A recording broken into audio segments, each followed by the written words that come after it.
At last, Ọlánrewájú Omiyinka yóò ṣe ìgbéyàwó alárinrin pẹ̀lú Esabod Asabi Aboderin ní ìlú Toronto.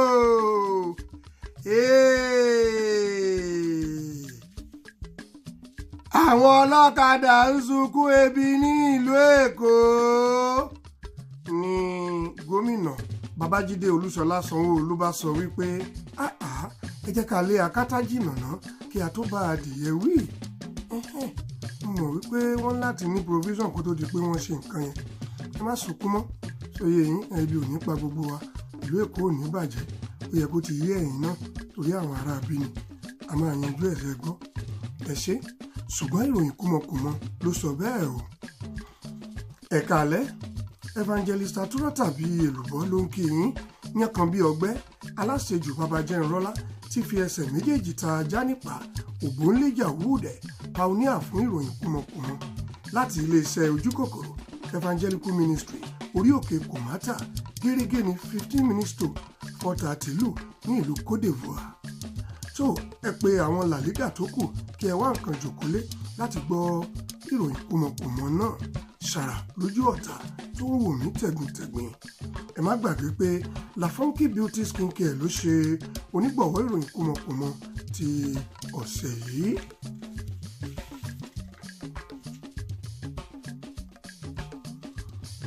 Kúmọkùmọ ọjọ́ sátidé tí ó kọjá yìí ni Esabod ìfẹ́ fọ́jú agùntàsọ́ọ́lò adúmáradán ògìlètè ìdí tí mú ọmọkùnrin gbàgbé orúkọ rẹ̀ lórí ibùsùn ṣe yes I do fún gbajúgbajà adúmáradán ìbàdí àrán eyín fún jọ̀wọ́ arẹwà ọkùnrin tí ó ti fìgbà kan sunkún ìyàwó láti ọdún 1970. Àdúpẹ́ tọ́lọ́run bá yín rí ìyàwó àbá yín kalẹ̀.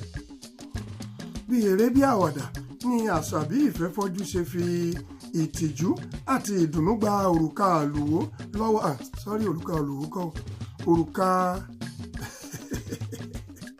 òrùka ìfẹ́ lọ́wọ́ Daddy Comedy aka lóní pósí Ọlánrewájú Omiyinka ní tọ́lẹ̀tì kan ní ẹgbẹ́ Prison Yard tí orúkọ rẹ̀ ń jẹ́ Prison Break ní ìlú Amẹ́ríkà.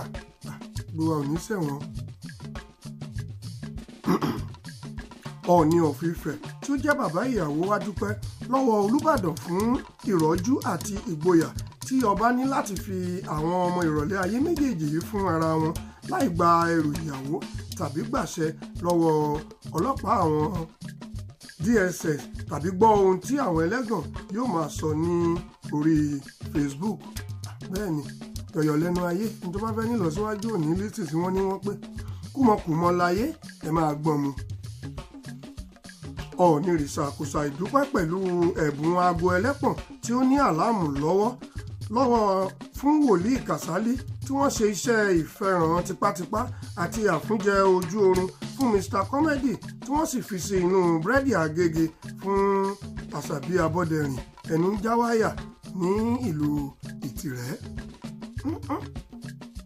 Wọ́n wò pé ìgbéyàwó yẹn ò lè jẹ́ lásán, máa lọ́wọ́ díẹ̀ nú.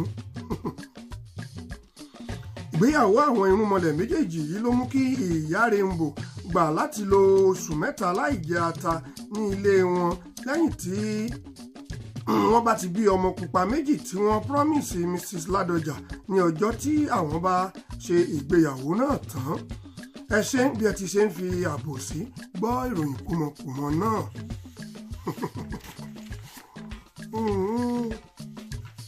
My God. Ní agbára díẹ̀. Gbogbo ẹ̀yin àgbáyé ẹ gbọ́ ohun tí ẹ̀mí ń sọ.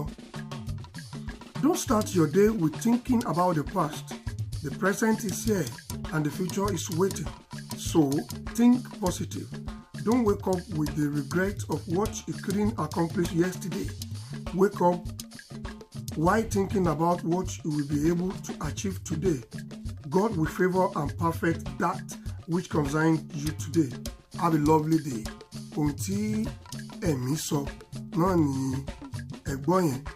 Tó o ṣe gbàgbé gbogbo ẹ̀yin olólùfẹ́ bàbá Ìjẹ̀ṣà pàápàá jùlọ ìròyìn kúmọkùmọ ní ọjọ́ Friday ní on the 14th of this month ní ìlú London ní gbogbo àwọn olólùfẹ́ bàbá Ìjẹ̀ṣà yóò ṣe welcome bàbá ìròyìn kúmọkùmọ ní Moonshine Lounge tí ó wà ní number 85 Kingsland Road, Kingsland High Street ní E8 2PB ní ìlú London ní Dustin ní opposite Dustin Junction. Gbogbo àwọn àgbààgbà òṣèré náà ni ó wà ńbẹ̀, Láre Tẹríba, Jùmọ̀kẹ́ Abọ́dẹrìn, Òkèlè àti Liz ọmọ Ìbàdàn àti àwọn olórin ńláńlá. Ẹ pàdé wa ńbẹ̀ la ó ti fi sinimá Ọ̀gá Múyìbí hàn lọ́fẹ̀ẹ́. Bẹ́ẹ̀ ni fìlà wà fún ẹnikẹ́ni tí ó bá fẹ́ gba fìlà.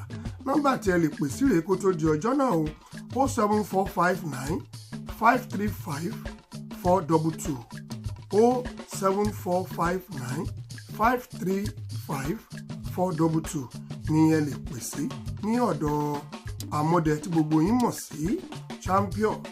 A ó máa retí yín o. Ẹ ṣé. Ìròyìn kúmọkùmọ ń tẹ̀ síwájú.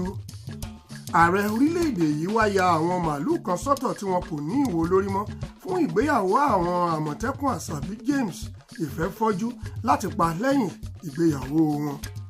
Ẹ ṣé o bàbá. Tó orúkọ àwọn ọmọ ìyàwó ọjọ́ náà rèé o.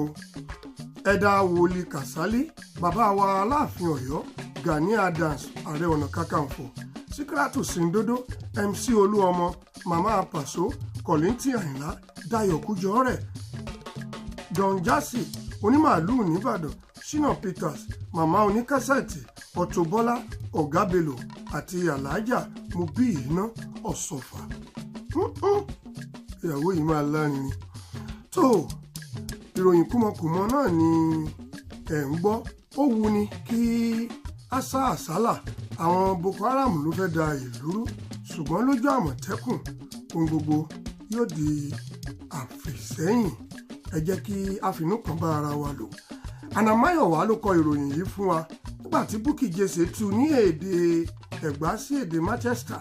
Tí wọ́n bá wá bi yín léèrè wípé ta ló fi ẹnu ọyàn gé obì jẹ ẹnu ọyàn kan, ta ló ka ìròyìn lágànyàn kẹ́ pé ọmọ akọgun ń ṣèpátá ni ọmọ rẹ̀ ń ṣèlè gúdúgúdú bàbá ké ọ̀sẹ́nu gàngàn jọbẹ̀ oògùn ọ̀gbẹ́nu sókè fọ́ọ̀gùn mo jẹ́ tán ẹnu mi ò wálẹ̀ mọ́ ló kà á flintley sí etí ìwòran yín. Gbogbo wa ni kí ẹ mú o.